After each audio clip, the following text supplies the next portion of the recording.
coming today on this beautiful Sunday of Orthodoxy. I'll explain a little bit about that in a few minutes.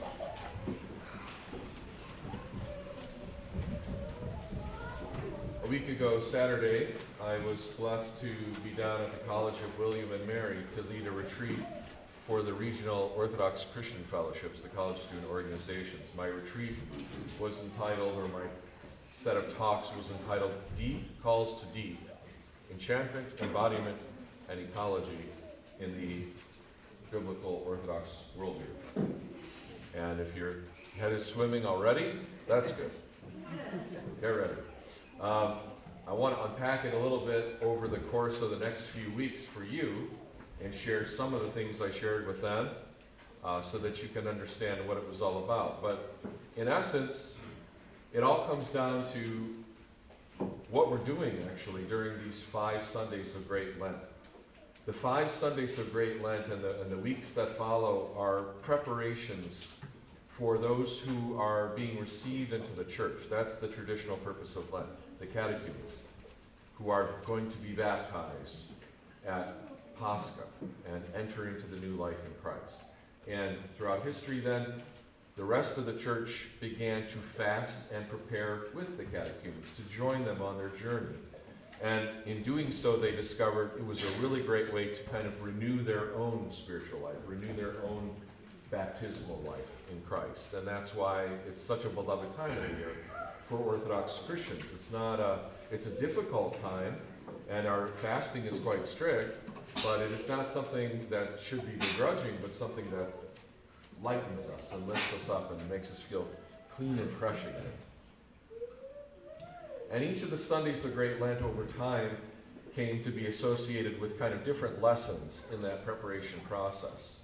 But kind of underlying all of that, the mindset that underlies each of these is it's orienting us toward what you could call a worldview. I've heard it called more recently, I like this term, thought world, though that is problematic for a reason hopefully you'll see in a minute. But a whole orientation towards ourselves, our universe, each other, the world we live in, which normally we don't question, which are the waters that we are swimming in. You ask a fish, what is water? The fish is like, oh, he doesn't know. His whole life has been water. He doesn't know the difference between water and air, right? Unless you take him out, and then he's flopping crazily. I want to take you out of your water a little bit today, or rather maybe take you into the deeper waters. Because one of the things that the church calls us to do is to see more deeply the nature of ourselves and our universe. And that's what's happening during these weeks of Great Lent. And in my retreat, I started by referencing an article by Father Stephen Freeman from 2014, Orthodoxy versus Materialism. But in it, he was going into much deeper things than simple materialism. But he pointed out that the modern world, so for the last 500 years or so, has seen a radical shift in its worldview away from what we could call the traditional biblical worldview of the ancient world and the medieval world, if you want to consider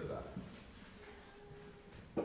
And the elements that he identifies that have shifted are things that we take for granted now as moderns and postmoderns, to the point where if you try to talk about them, people look at you and say, what? Huh? What is this water you speak of? Right? They're swimming in it, but they don't realize it. So he says 5 things that have majorly shifted in the way people think are our understanding, and this is going to sound really exciting, our understanding of things, of relationships, of meaning, of time, and of good. Those are and actually talking about it in that way is part of the problem itself. Because we've become so comfortable abstracting reality into these conceptual frameworks that what I just told you sounds pretty empty of meaning, right? It's words. So what do I mean by each one of those things? I don't want to go deep into all of them today because it'll take too long and we have 5 more weeks, right? So, but things. The modern world, in a materialistic worldview, things are just things. They're just collections of material. They exist in and of themselves with no kind of rhyme or reason other than the natural forces that create them. What's the problem with that, right? That's a scientific worldview, isn't it? It's actually not a scientific worldview, by the way. Science does not make such judgment calls. What it says is, I can observe things, I can measure things, and I can test things. So I will limit myself to what I can observe and test and measure. What science does not say, and science actually doesn't say anything because science is not a thing, it's people doing science. Scientists cannot actually say what things mean or what their purpose is outside of, well, we think the reason this happened is because of that, mechanically. And that's it, that's the limit. It's actually profoundly humble. It's saying, I don't want to overstep my knowledge. I want to limit what I say to only those things I can observe and test, right? So that's where, and science is great. The church loves science. We use science all the time. We have all this wonderful light and all this wonderful stuff because of scientific and technological developments. We love it. But it doesn't tell us the meaning and the purpose of things. The ancient worldview, the biblical worldview, what I'm going to call the enchanted world. In the enchanted world, all things exist because they have been given their existence by a good and loving and wise, intelligent creator.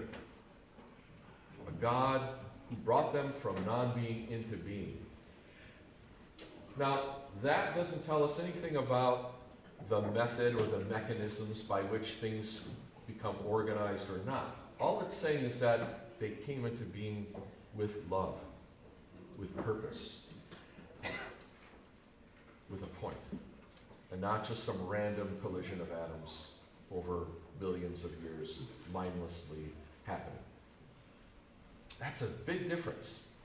And one of the big challenges that Christians are facing in this, and even after I said these things, I still had students asking me, but what about this, and what about that?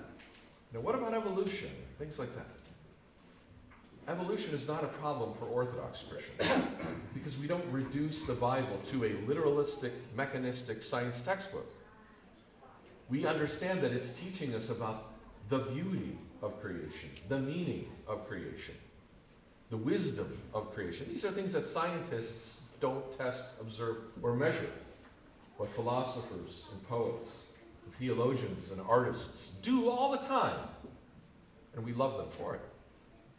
So that's one of the, we'll leave it at that, I guess, for things. Other than to say, if you want to kind of see this in action, me and my friends were kind of a nerdy lot, and if we really wanted to insult each other really badly, we would just look down at each other and say, "You base thing." like reduce you to not even an atom, like you're just a category of existence without any quality to it. That's the modern world, though. Everything is just a thing. It's just a thing. Now, the second thing is relationships. In the modern worldview, relationships are things we construct in our heads. They're primarily psychological. If we have a relationship with a person, it's an emotional thing that we feel. Or if we see a series of relationships in the world, it's a construct of society. Or whatever it is. This makes everything kind of relative. But in the ancient biblical worldview, it's the reverse, actually. To exist at all means that you have entered into a set of relationships with other beings. First and foremost, your Creator, as we mentioned, but also with your immediate family, with your community, with the earth on which you live, even with the stars in heaven, believe it or not, and I'm not preaching astrology. But we are connected to all other things in this world. And we are in relationship to all things. And the whole creation experiences both the pain of our sin and the glory of our sanctification. So we'll leave that, relationships. The kind of the mindset that you see that playing out, though, is that people treat marriage as basically, it's just an agreement, it's just a contract, it has no substance of its own, and so it can be disposed of, right? It can be entered into and it can be disposed of. Or it can be applied to any category of person, right? Instead of understanding it as more of a fundamental category in which the world itself has been organized. Male and female, husband and wife, father and mother. These are ontological categories for us in the biblical enchanted worldview. They exist without our constructs, without our thoughts. They are primary, and our thoughts actually grow out of them.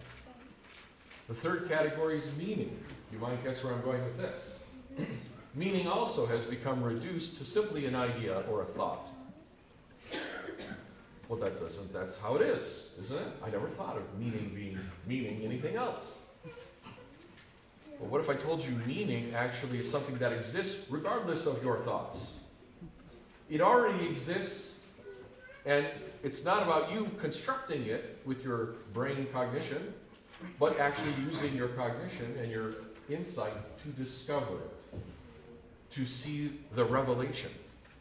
The Holy Fathers talk about contemplation all the time. And we hear that and we're like, what are they, navel gazing? And that's what they were accused of, actually. Literally, they called them navel gazers. But when they entered into contemplation, they weren't just cogitating for the sake of cogitating. They were entering into a dialogue with meaning in the universe and in themselves so that they could discover the wisdom of God in everything. This is a totally different worldview than what we kind of live in today, which sees meaning as, it can be changed as necessary, as whatever's, politically expedient in the moment. I redefine a word. I call up Webster and I say, change that word. I don't like what it means anymore. It now means this. And everyone says, okay, fine. We live in Orwellian times because meaning has become meaningless. It shifts like sand.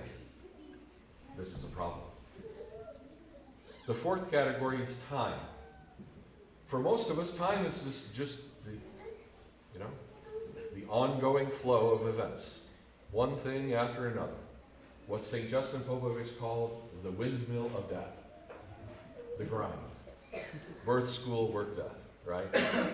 And we think of events as being one event follows the other, follows the other. It's what we would call determinism, right? If you're a radical determinist, everything that's going to happen has already been set into motion and is inescapable. And therefore free will is meaningless, right? So that's part of that worldview. But the biblical, the enchanted worldview sees time in at least three different ways. One is that kind of time, which we can call chronos, from the Greek god, the Titan, who devoured his own children, which is an appropriate description of that kind of time. But also the fact that God is beyond time. So God is eternal. Timelessness is another way of talking about that.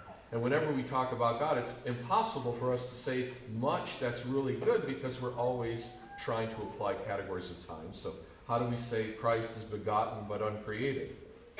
How does he exist eternally begotten versus entering into being at some point in time?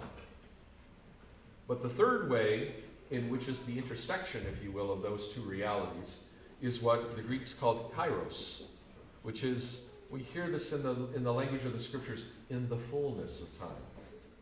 Which is to say that past events aren't just mindlessly causing future events, but rather sometimes the future is calling the past into fulfillment. So when we look at the Old Testament we see as a series of events, yes, but it's also the events of the cross rippling backward in time. They're leading up to something which has already been determined by God. is affecting the past as much as it will the eternal future beyond. So Kairos is a different kind of time in which time is not just about a chain of events, but is about the eternal consequences of God's activity in this world. And that's why in our hymns you will hear things like, today is the day of salvation. Today is Christ is born, you know. And this is because these events ripple through all of eternity, through all that chronos time, and bring us to fulfillment. And in fact, our purpose as human beings is to fulfill our telos, our end point, our perfection. And that's a different way of thinking about time too. And the last is good. In the modern worldview, good is primarily a description of behavior. Will I go to heaven if, will I go to hell if I do this? That's the Sunday school questions that all of us have suffered through and still hear very often. When good is reduced to behavior, we miss a lot of what goodness really is. Goodness is part of the nature of God himself, and God's goodness radiates through all of creation. When good is reduced to behavior, then it becomes moralism. And Christianity becomes just a form of, moral therapeutic deism, if you will. It's a how to be the best person you can be, how to be a good citizen, how to be a good, upstanding Christian. That's what that meant for many years. It didn't mean you were going to church. It meant that you were a well-behaved civilian. Okay?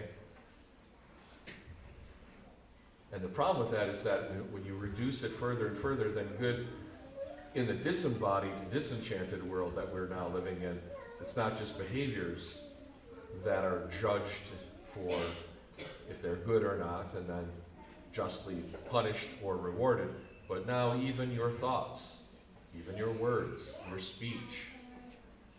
God help you if you say the wrong thing. That is not good anymore. You are going to be in huge trouble, and you're going to suffer. But the biblical worldview doesn't reduce behavior to that. It points to behaviors and says, this will lead you towards goodness, and this will lead you towards not goodness. And what does it mean by that? By participating in goodness, you are coming closer to God, your Creator, fulfilling your telos, your purpose for being, and you are sharing in the light and the glory of the divine. But when you perform evil and you participate in wickedness, you are turning away from that which is intrinsically good and moving yourself towards non-being, towards dissolution and to chaos, to death. We don't have morality in the church because God said, I like this, I don't like that. I'm going to make some rules, and this is how you're all going to behave, or I'm going to whack you. All right? That's not what Christianity is. Some people have reduced it to that, but that's a modern way of thinking, unfortunately. And that's why a lot of people don't need it anymore. Why do I need that? I already have enough judgment in my own head. I don't need one in somewhere else. And I certainly don't need my neighbor stink-eyeing me. The problem is, that problem doesn't go away when you take the religious language out of it, right? It actually, Puritanism and moralism just continues in a new form, right? Whatever political correctness exists, whatever secular form of it exists, whatever approach you take at it, that mindset still asserts itself and actually doesn't help us become truly good at all. True goodness is participation in the one who is truly good and who loved us, created us, and gave himself for us. All of this, brothers and sisters, is just fundamental waters, deep waters that we need to be able to swim in as Christians, because the rest of the world is choking in the shallows and washing up on shore and not understanding the real gospel anymore, the real mindset of the Bible anymore. And this Sunday of Orthodoxy, we are celebrating exactly this biblical enchanted worldview. The icons, and I know I'm going long, sorry, I won't go this long each week.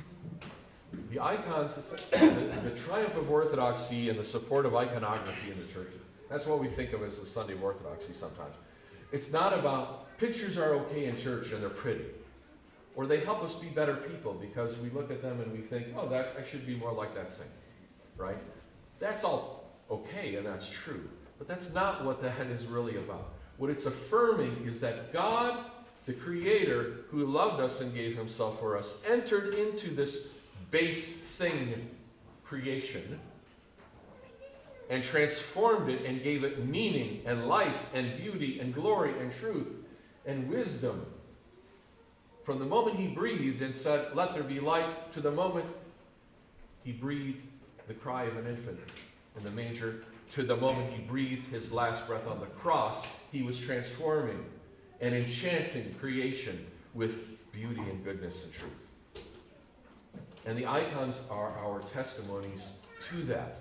They are simple wood and simple paint and simple stone or wherever it is that are being transformed and enchanted into witnesses of the incarnation of Christ, the beauty of God entering into his own creation. They are an enchanting of our world. That's why we're surrounded by them, because we ourselves are called to be the same type of thing.